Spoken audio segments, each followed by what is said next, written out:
Hey, Herrst, Alter, was ist das? Do you speak English? What is this? What is all this for? Oh, this is just for Schnitz and Giggles. Schnitzel and Giggles! Welcome to Schnitz and Giggles, the podcast that stumbles upon the humor of cross-cultural confusion and life in Vienna, Austria, through the experiences of an Auslander and his Wiener. Brought to you by the Edelweiss Crackers. Disclaimer. This podcast is for the purpose of entertainment only and is not a replacement for therapy. Well, guten hallo, and welcome to another episode of the Schnitz and Giggles podcast. How you doing today, Lukey? I'm doing fine. How are you, Mikey? Yeah, I'm doing great. Yeah, you're giggling again. Yeah, as always. Mr. Giggles. Yeah. So what do you have in store for me and the rest of our listeners? What are we going to talk about today? Today, I think we'll talk about one of the greatest transportation systems in the world. And fortunately, you can find this right here in Vienna. Yeah, that's good. I was hoping we were going to talk about some other city's transportation system. Okay, so we're talking about the public system. About the public transportation system Love in Vienna that is quite old, as many things are in Vienna. Okay. But quite modern at the same time. Now, we kind of, in a previous episode, made a passing reference to the trams. We were talking about our Frankfurter and Franz Josef figuring out a way to get his sausage fix. But we weren't sure if there was an actual tram at that time or if it was just a horse-drawn carriage.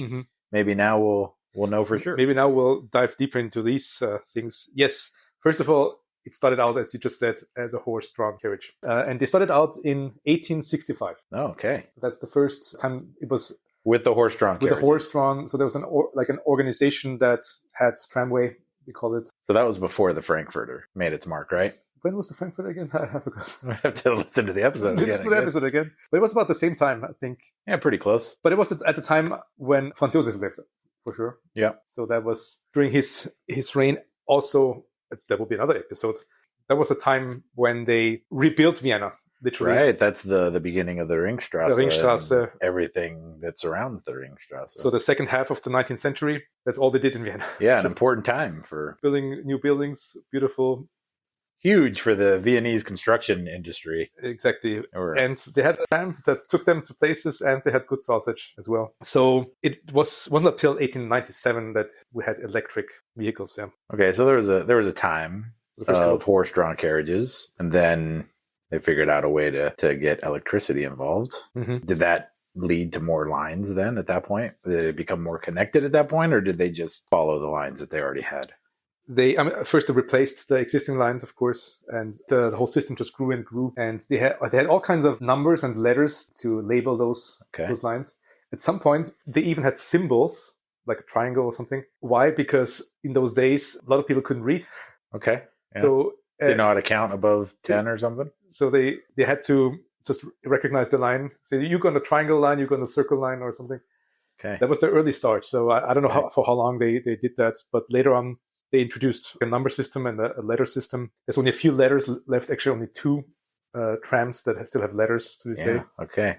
And they all had their different purposes, which you can look up. We're not going to have to go into all these details, but it had some significance as well. Well, now I feel like this is quiz time. I can think of... You quiz me or I quiz you? I don't know. We quiz each other. Well, you said there's two lines that are indicated by a letter only? So the D tram. The D tram. The D line. And have you seen any other? I can't think of the other one. Well, you have 25 letters left. I'm not gonna go through the alphabet. Yeah, because A is wrong, B is wrong, C is wrong. I mean, do you know? I know. Oh, okay. Of course. Well, do you want to share it with the rest of us? I'm Dr. Schnitzel. Come on. Okay, so I got a 50% on this quiz. Yes. What's the other one? Oh. Maybe you mistook it for a zero. Maybe I thought that was the zero line. Yeah, the zero line. No, it's actually letter O. It's funny because the D could also look like an O at times, depending on how you write it. That could be very confusing. Well, many letters can look like a D or an O. Well, a sloppy C can be an O. Sure. Sloppy C. A sloppy Q could be an O. Okay. All right. I get your point. That's not a very good excuse. So since then they've moved to a different numbering system. Some numbers indicated, a tram that would go like straight through the city or from the center towards the city limits. Oh. So like passing through or being centered or going around. They sort of had each indicator. And even to this day, if you look at the lines and look at it from the map of Vienna, the numbering sort of follows a pattern. There is a system. There's a system still behind it, but it's not it has become more flexible. Let's put it this way. And they just eliminated more and more letter lines and replaced them with numbers. But you know this quiz question. Okay. So let's say a lot of pressure. There's the line 5, for example. Yes. Or the line 26. But what if I told you, what would you expect to see if I told you there's the line 5A or 26A? I mean, usually I'm expecting a bus line. Right. But that's the answer. Yeah.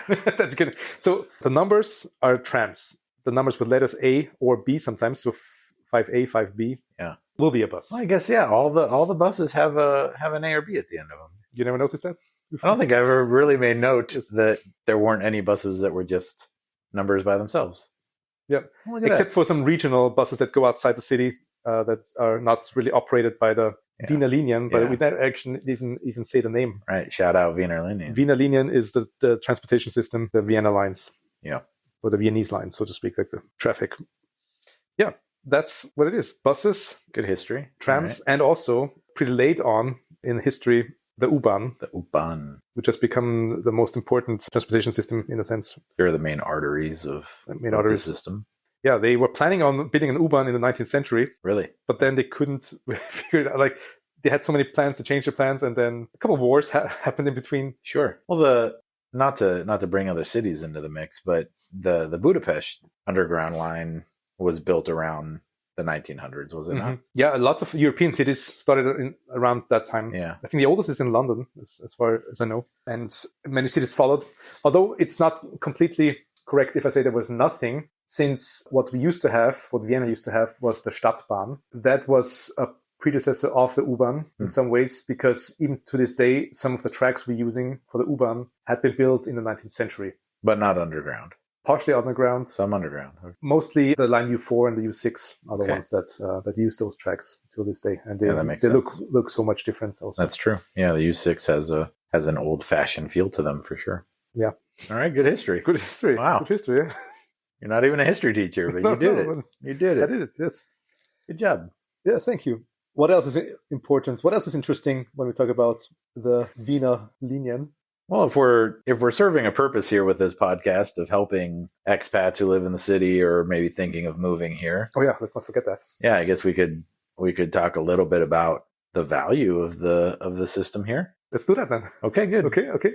Good. I mean, for those of you that don't know, you can get an annual pass to use public transportation for 365 euros. Which means €1 per day. Yeah, for you math whizzes out there, you figured out pretty quickly that that's €1 per day to use any of the lines within the Vienna city limits. And during a leap year, you get an even better deal. Get a free day. Yeah, look at that. I didn't even think about that. What a great value this year has been. Yeah. Wonderful. Wonderful. But it so much so that there's plenty of people in the city that don't own a vehicle, that can get around the city using public transportation without the need for private automobile. As a matter of fact, this is one of those trivia things. The Wiener Linien, they are very proud of that as well, or Vienna in general is very proud of that. The more regular public transport customers, so some of them have an annual ticket or similar, like some tickets. We have more of those customers than there are cars in Vienna. Is that right? The annual tickets, or like all those tickets together, I think they add up to more than 1 million. Wow. And there's less than 1 million cars registered in Vienna. And Vienna, like overall, has 2 million people, the population. Obviously, there's people who have an annual public pass that also own a car. Of course, yeah. So it's not either or. You're allowed to have both if you so choose. Mm-hmm. And also the density of the whole network. Right. Because it's very likely, especially in the inner parts of the city, I mean, how far or how long do you have to walk until you reach the next bus stop or tram stop? Yeah, I mean, I usually tell people that you can usually get within a block of your destination on public transportation. Mm-hmm. You might skip jumping on a bus because you'd only have to be on it for 1 or 2 stops, but it's certainly not a very, very long walk. Right. A couple minutes, right. a couple 100 meters maybe. And this is what makes the city so great. You are never very far from bus stop unless you're in the outskirts of the city. Sure. But even there, it's pretty. Yeah, you can still It's pretty nice. get to a stop pretty easily. And I've heard other people commenting on this because of the Viennese. When they see, for example, they have to wait for 4 minutes for the next bus, like they're becoming like super angry, and I think I'm going to walk instead because 4 minutes of my time, I can't wait that long. Right. Well, there is some public transportation math that you have to do at some point. Like if you're maybe later in the day when there's not as many buses running at night or something, it makes more sense to walk an additional 3 stops, right, and then get on the bus instead of just staying put at the one that you're at. Yeah, or sometimes you're close enough to your destination that you can walk there in less time, and you beat the system. Yeah. Although this kind of backfired on me. Just last week, I was meeting a friend for lunch downtown, and I needed to get on the 1 tram at Schwedenplatz. Mm-hmm. And apparently there was some sort of protest going on the Ringstrasse that had delayed the tram. So the wait time had jumped up to like 25 minutes or something. Like, oh my goodness, I'm going to be awfully late to lunch. And so I'm messaging my friend, and he had looked up. He was the one that told me about the demonstration and the delay and the reason for it. I said, all right, well, I'm just going to walk to you.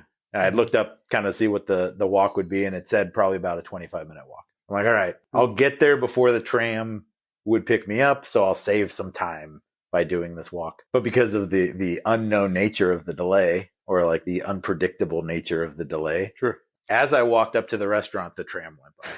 So had I waited, I would have gotten to the restaurant at the same exact time. And I ended up with a little exercise, a little walk through the city. Yeah, I do it in a similar fashion. When I know I have maybe 10 minutes or so, and I do the math. Yeah, I'm going to walk for 10 minutes. I'm going to wait for 10 minutes, and then I often walk. And if I see the tram is coming, bus is coming, I can hop on.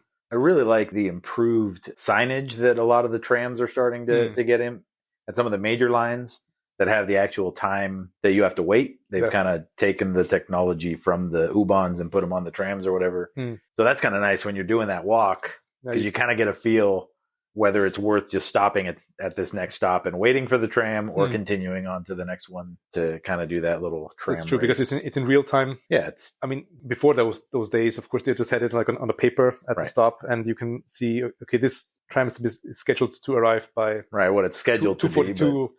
But I'm sure we have plenty of stories of the times when you have no information on what the delay is. Exactly. Or if the bus has been canceled for some reason. Back then, you wouldn't dare to walk away from the stop, because you know, like, what if it just comes around the corner in the next minute? And it passes you by as you're in between stops. That's the worst feeling. That's the worst feeling. You got nowhere to go. It's not, you just got a longer walk. You can't run back. You can't run. Yeah, you're stuck. It's a shame. It's a shame, but it's part of the city life. It is really part of the city life. And it's funny how you just start to think in that little bit different way of like making the decision of whether or not to jump on the tram or to wait or whatever it is. And yeah, it's fun. It's fun. So as you, listener, maybe move to the city or are struggling to get by in the city, and you're sick of standing at a stop and waiting for a tram, walk to the next stop. Play a little bit of public math. Yeah, this should have a name. Something like, not like playing tag with a tram, but it's like the cat and mouse. Like you're trying to. Hey, here's a chance for you guys. Comment below on our Instagram post. What should this game of timing out a tram be called? Because I don't think there's a German word for that either, not that I'm aware of. So we can make up our own game. That's wonderful. We could have a championship in Vienna about that. Say like this. Yeah. You have like the task is you have to go from A to B, and you have to time it in a sense. But you can't stay still for more than 2 minutes, maybe? Yeah, something like that. Yeah. So if you get to the tram stop and there's 3 minutes left, what do you do? You have to maybe 3 minutes isn't enough time. We'll workshop out the rules, guys. We'll get that back to you in a later episode. Yes. Stay tuned for the first edition of the Schnitzel and Giggles Vienna City Public Tram Tour Extravaganza, name to be worked on as well. But speaking of the tram system, do you know that the whole system is the 6th largest? It's the 6th largest in the world. Okay. It's the largest one is in, you want to guess? London? No. It's in Melbourne, Australia. Oh, Melbourne. then St. Petersburg, then Berlin, and then Moscow. Wow. So they have like more miles or kilometers than Vienna. Vienna has more miles of track than London? For the Straßenbahn, for the tram. Ah, for trams. Mm-hmm. Okay, I thought we were talking the whole system. No, not the whole system, no. So am I missing a ton? Did I say I only have you Melbourne? said 5 cities. St. Petersburg, Berlin, Moscow. That's 4. What's the 5th? I don't know. But well, first person to comment the 5th city. Yes, but the Wiener Linien said on their webpage it's the 6th largest. Okay. But you have to take into consideration that all those cities that I mentioned are way bigger population-wise than Vienna. So if you think about miles per capita, the Straßenbahn tram miles per capita, Vienna comes at top again. All right. That's really nice. That's really nice. But did you know that there is a bus that only comes 2 times a year? The bus that comes 2 times a year. If you're waiting at that stop, you should walk to the next one. Yeah, you should walk to wherever you're going. Yes. Bus that goes two times a year. No, I don't know. I've never been on this bus. It's the 38B and the 39B. There's actually 2 bus lines. 38 and 39B. So the 38A or the 39A are the regular ones that go like every couple of minutes. There are 2 main events for the reason why these buses are just added to 2 days a year or 2 times a year. 2 days. 2 days. Okay, so they have a schedule of multiple buses, but only on that one day. Only on that one day. Okay, that doesn't help me understand which event it's for, but a little clarifying. But here's another thing we have to talk about in this podcast soon: is the matter of death. So All Saints' Day has always been a big thing for Vienna and Austria in general. Yeah. Meaning lots and lots of people are visiting the cemeteries. Right. There's these buses. So All Saints' Day is one, and the Christmas Day is the other day that they operate. So they support the other lines that are the regular lines because they expect more passengers. That's simply why. And so they call them the cemetery lines. Okay. So they're going out to the central cemetery or whatever. Yeah. It's actually one goes to Heiligenstadt, one goes to Sievering. They even don't go to the central cemetery. Huh. I guess you can already get there pretty easily. Because the transportation system, the transportation lines that go there are already pretty nice and good and frequent. So they used to have extra lines or trams on All Saints' Day too. Mm-hmm. But also the demand has gone down over the years. Sure. So less people just go there on All Saints' Day. Which we'll talk about later. Yeah, don't talk too much about this. So we'll lose out on an entire podcast. And there's another bus that only operates in the summertime. So it's down near the Alta Donau. Exactly. Yeah.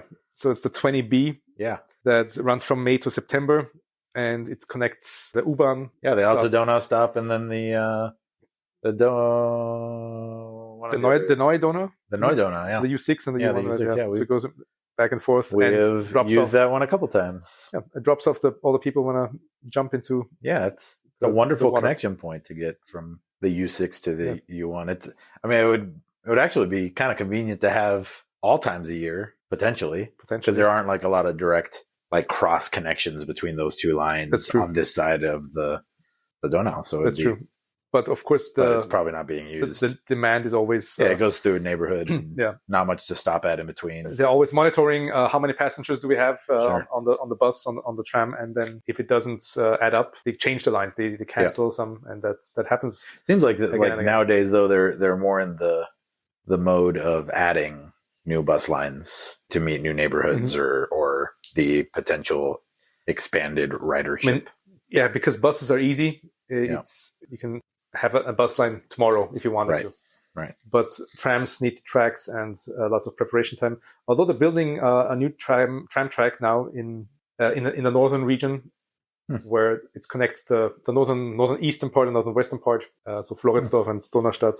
Really? So they're building some new tracks and trying to connect. That's in my neck of the woods. Yeah, connecting those districts that traditionally didn't have a lot of tram tracks. Well, it's where the population is growing and where because a lot of the density of the population wasn't there, and so they extended some of the subway lines there the last couple of years, and more buses, of course, were there as well. And so but at some point it pays off to build a tram track. Here's an interesting question to you, maybe. I'm ready. Do you have any favorite stop, like any station of all the? I mean, especially talking about the U-Bahn, which are the bigger ones, of course. Or Schnellbahn. We haven't talked about the Schnellbahn yet. Yeah, we haven't. No, favorites. It's a pretty...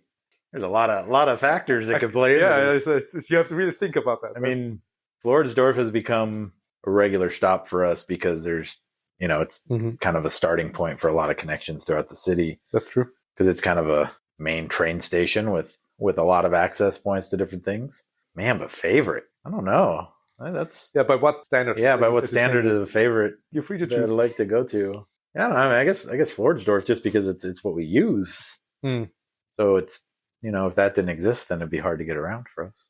Exactly. Yeah. How about you, sir?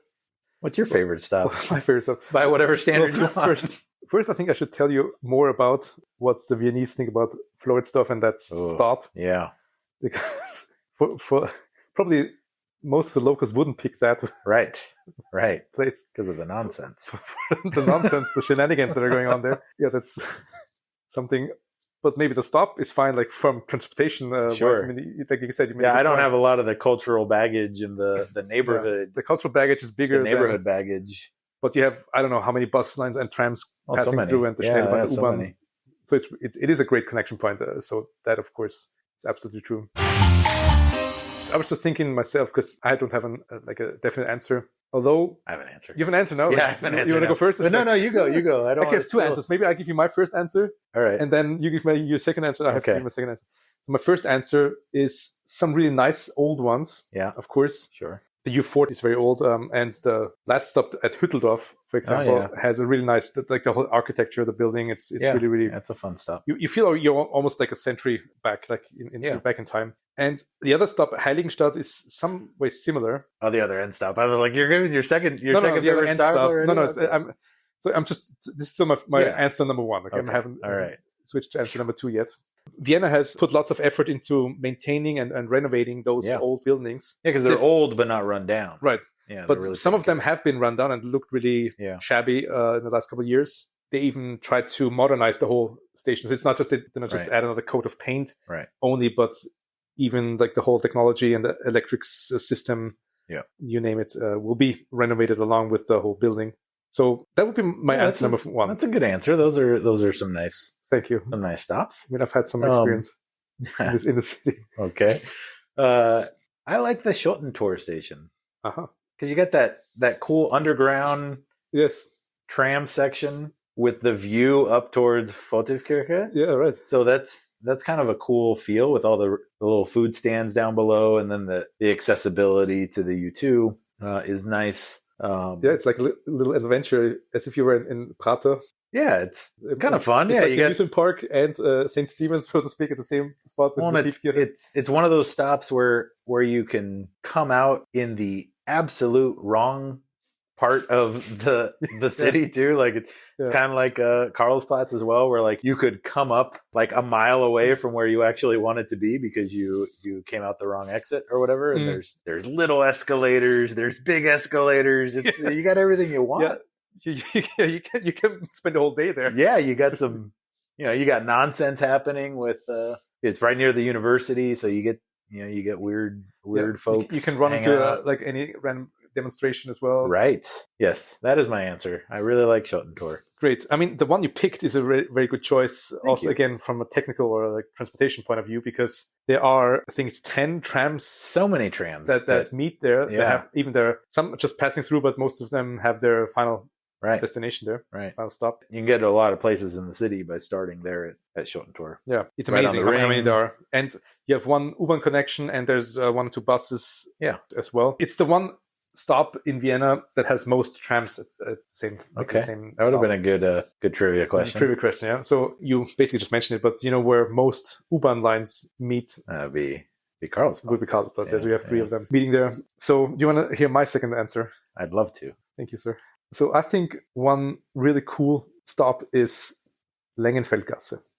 Lengenfeldgasse. Have you ever been there? Yeah. I'm sure I have. Yeah. If I describe it to you, you probably will remember, because Lengenfeldgasse is unique. That's why I like it. There's none like them, like this one. I think I know what It's where the U6 and U4 have that weird. I get quite frustrated by that station. A few times that I've had to stop there, Oh, You're just an expat. well, I mean, it's simply laid out, but also depending on which way you're transferring, very frustrating. But I mean, if our listeners haven't been there, describe it. It's not the only stop where two U-Bahn lines meet, of course, but it's the only stop where they meet on the same level, like literally on the same platform. Right.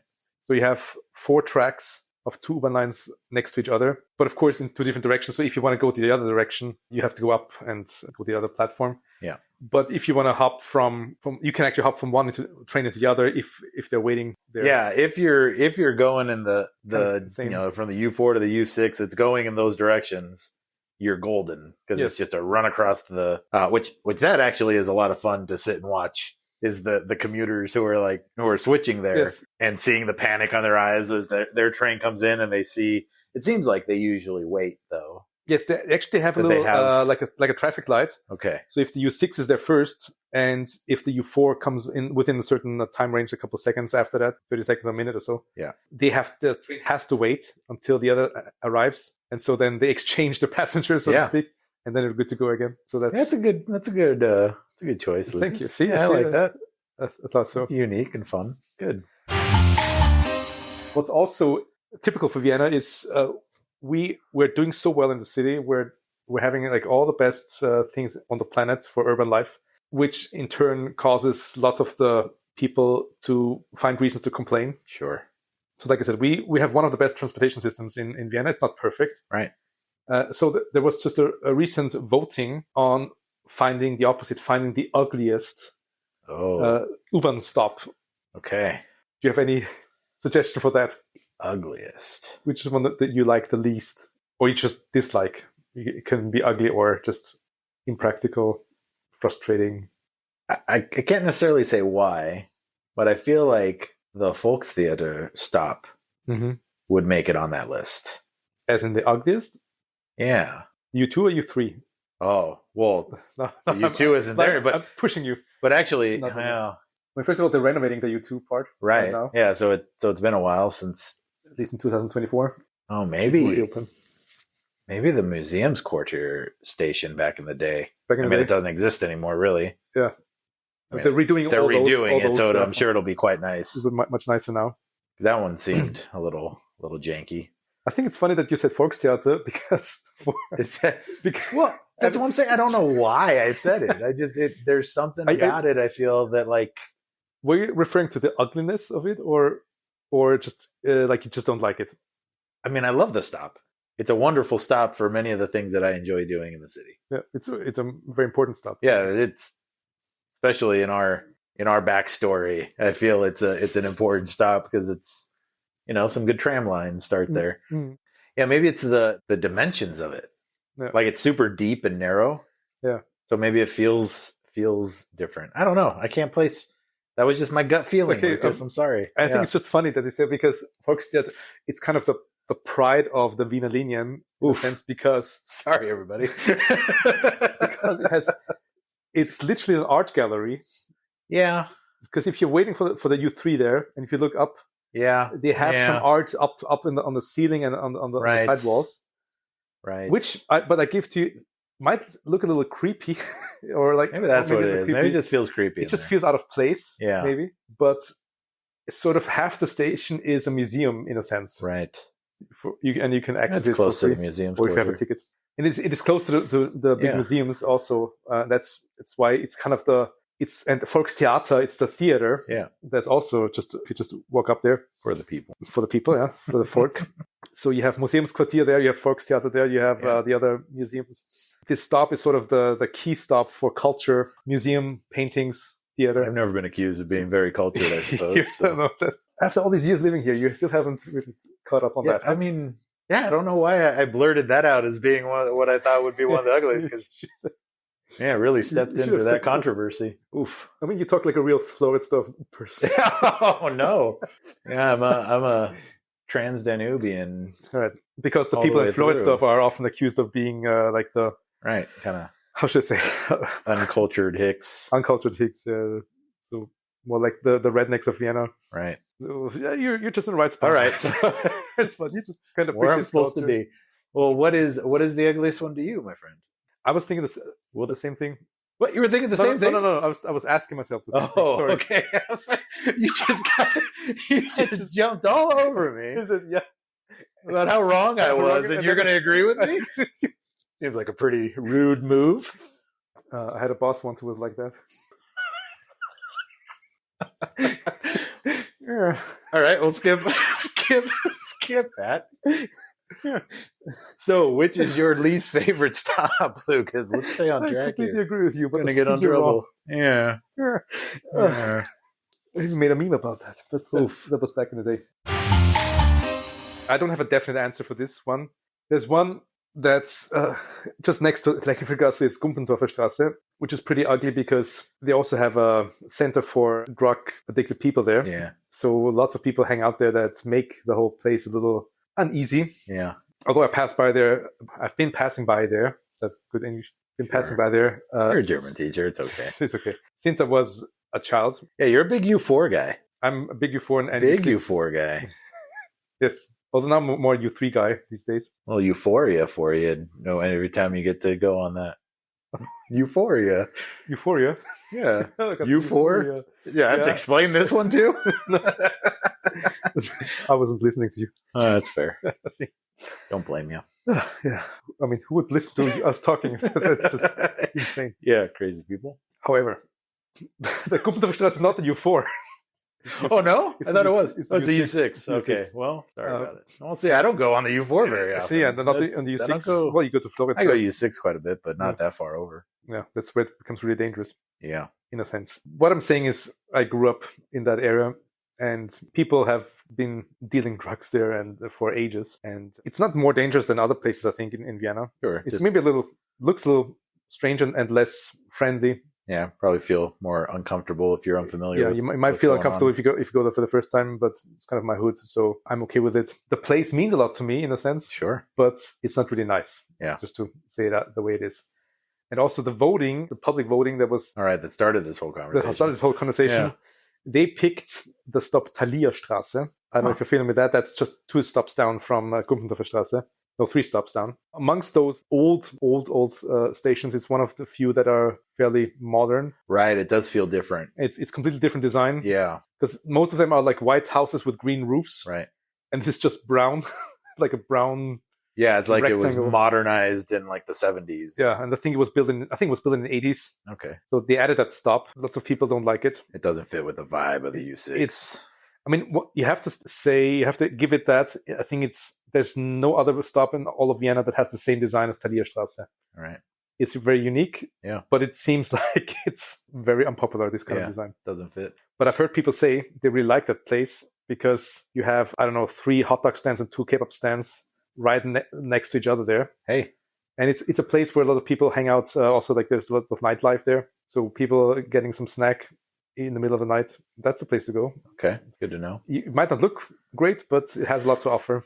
Yeah, kind of like our podcast. Yes. All right. Here's one more trivia. Okay. One more interesting thing that has to do with Wiener Linien. There's a guy, his name is Daniel Diam. Okay. And he's not a conductor, he's not a driver. He's actually, he works in one of the garages of the Wiener Linien. And his garage is referred to as the strongest garage in Vienna, simply because it's like Bruce Wayne. He has a secret life. Why are you laughing? I don't, because you're laughing. Okay. I didn't think you were going into a stupid joke, and then all of a sudden it's not. You changed your tone. It's not a joke. Oh, okay. This guy, Daniel Glam, he's a bodybuilding champion. Oh, really? He's won the NABA Universe title, and only 4 other Austrians have won. Or he's one of the 4 Austrians who've won it. I think that's correct. Okay. And there's one Austrian you might know who won this. Sure, title obviously we know the one. A couple years back, yes. So he's followed in his footsteps, but he didn't make it to Hollywood. He's working in the garage in the Wiener Linien. He's very happy about this. Yeah, good for him. I saw a picture of him like lifting up a bus.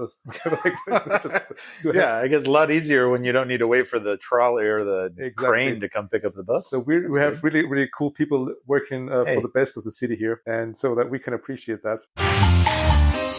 There's this web page they called Alltagspoeten, Wiener Alltagspoeten, poet, the poet, and Alltag is like every day. They're just a platform where you can send in whenever you heard someone say something in the city, overheard. You overheard something. Funny stuff, yeah. Like funny stuff or strange stuff, they publish it. Okay. There's a situation they recorded that was happening in the Schnellbahn, or one of the regional lines, not the actual U-Bahn, but there was an elderly lady, and she asked, do you know if we'll arrive in time, because I have to catch my connecting train? And the conductor responded, I'm sorry, but I forgot my crystal ball in the dishwasher today. What a jerk. Poor little old lady just wants to get home. Wants to get home. Well, I'm sure we're going to have to follow up with another episode of experiences using public transportation. Talked a lot about the infrastructure and the history today. Exactly. But we haven't even scratched the surface of the fun that it can be to ride public transportation. Brings all people together. Brings all people together for sure. Sometimes closer than you want them to be. Sometimes much closer than you want to be. Well, good. I hope this was informative for all of you listening. It's a fun thing to be able to talk about. And by the way, if you're in Vienna, take a chance. There's a museum about the whole transportation system as well. It's called the Remise. So check that out. But it's only open on weekends and Wednesdays. Make sure you plan it for the ride. It sounds like you need to plan a field trip for your German classes, and then you can invite me as a chaperone. Maybe we should do that on a Wednesday. And maybe we should record it while we're doing it. Hey, season 2. It's got to be a Wednesday, though. Yeah, got to be a Wednesday. All right. Well, good and bye-bye. Good and bye-bye. Thanks for listening to this Schnitzel Giggles episode. Remember to follow and subscribe if you want more content like this from the Edelweisscrackers. Don't be shy about commenting or leaving feedback. Until next time. So long. Farewell. Good Wiedersehen. Bye-bye.